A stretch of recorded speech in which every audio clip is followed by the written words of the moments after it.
Frères et sœurs dans le Christ,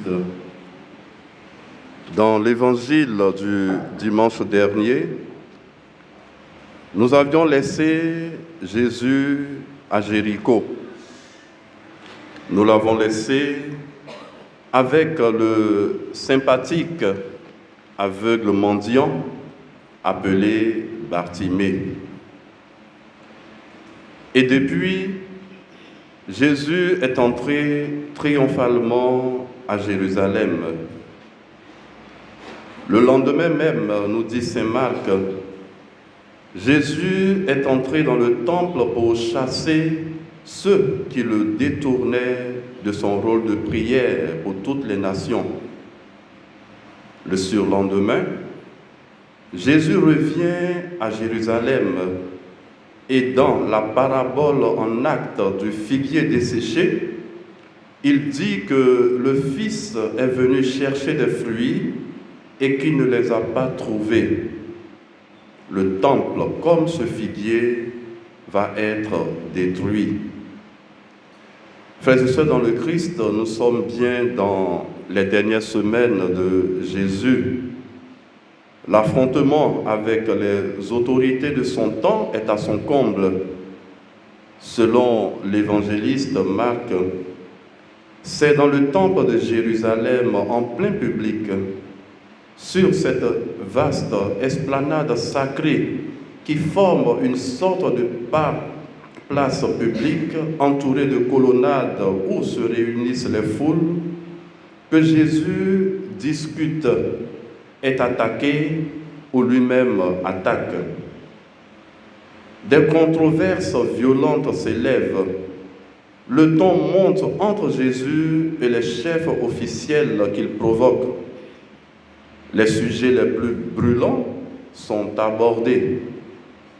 Entre autres sujets, par quelle autorité fais-tu ce que tu fais? Ou encore, que va faire le maître d'une vigne dont les vignerons sont indignés de leur rôle? Faut-il payer l'impôt aux armées d'occupation? Quel est le sort des morts dans l'au-delà? Frères et sœurs, c'est bien dans ce contexte-là qu'un scribe pharisien, ayant apprécié la réponse de Jésus sur la résurrection des morts, s'approche de lui et le questionne à son tour. Quel est le premier de tous les commandements? En effet, la question du scribe sur le premier commandement reflète d'ailleurs un débat courant dans les milieux rabbiniques. La formulation en est toutefois particulière, car le scribe ne demande pas quel commandement est le premier dans l'ensemble des commandements, mais bien quel est le premier commandement de toutes choses. Il voudrait, en d'autres termes, savoir quelle est la quintessence de ce qui constitue la volonté de Dieu. Il ne s'agit pas simplement de classer les commandements, mais bien de mettre en valeur un commandement essentiel, le premier. Par ailleurs, en parlant de premier commandement, le scribe ouvre la porte à l'introduction par Jésus d'un second commandement. Effectivement, Jésus commence sa réponse en rappelant qu'il parle du premier commandement. C'est le célèbre texte du Shema Israël, « Écoute Israël », que tout Israélite est tenu de réciter matin et soir, conformément aux règles de la piété juive. En reprenant ce credo fondamental qui s'oppose clairement au polythéisme ambiant, Jésus montre clairement qu'il se conforme à l'essentiel de la loi juive. Le Dieu unique, notre Dieu, le Dieu de l'Alliance, doit être l'objet d'un amour total, comme l'homme devrait aimer son épouse ou son époux, tenir à sa consécration ou à ses engagements religieux, bien entendu, l'infidélité étant exclue. C'est ce qu'indiquent les 4 facultés humaines mentionnées. Le cœur, qui est le principe de la vie sensible, intellectuelle et morale d'une part, et l'âme qui désigne la vie, celle à laquelle on peut renoncer par amour d'autre part. En clair, frères et sœurs, ce ne sont plus directement les principes fondamentaux de la vie qui sont visés.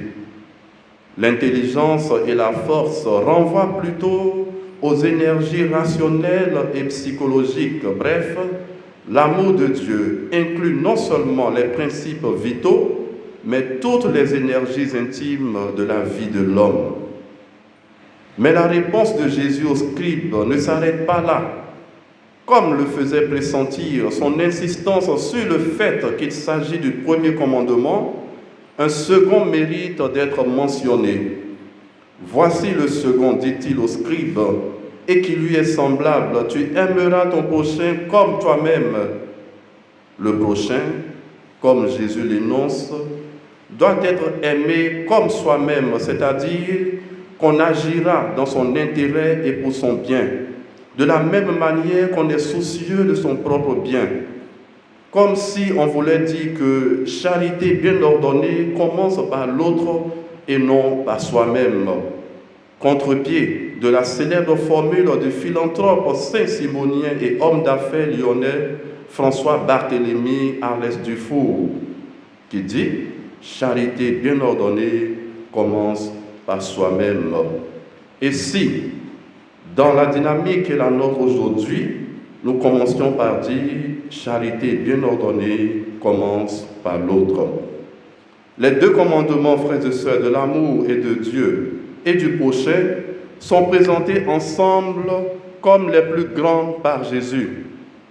Aimer son prochain pour mieux aimer Dieu, c'est de cela qu'il s'agit. Et ce n'est pas Saint Jacques qui dira le contraire, car pour lui, il est un menteur, celui qui croit aimer Dieu qui ne voit pas, mais n'aime pas son frère ou sa sœur qui vit près de lui. Frères et sœurs dans le Christ, chers amis, comme le scribe avait approuvé Jésus, celui-ci reconnaît à son tour sa sagesse. Par conséquent, Jésus déclare qu'il n'est pas loin du règne de Dieu, sans dire toutefois qu'il y est entré.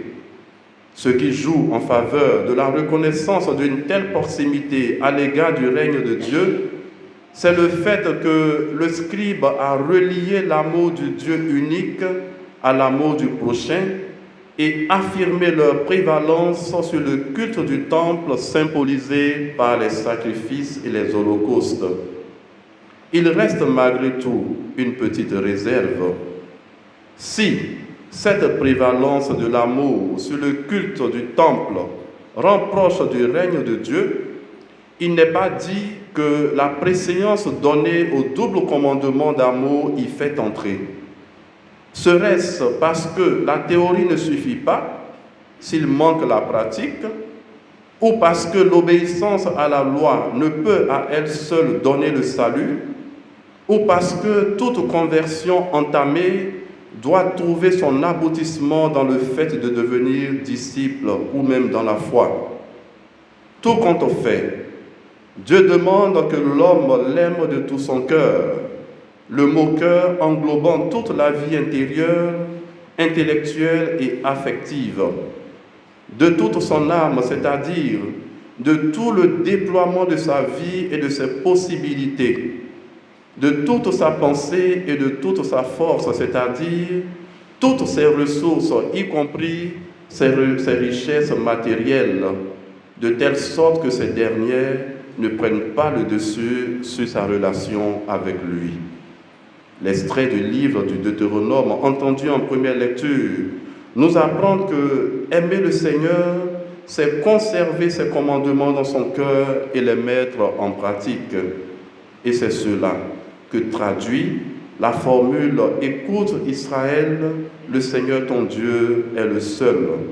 Formule qui est en réalité un acte de foi en ce Dieu qui s'est fait proche des hommes pour les conduire à travers l'histoire vers la liberté et le bonheur.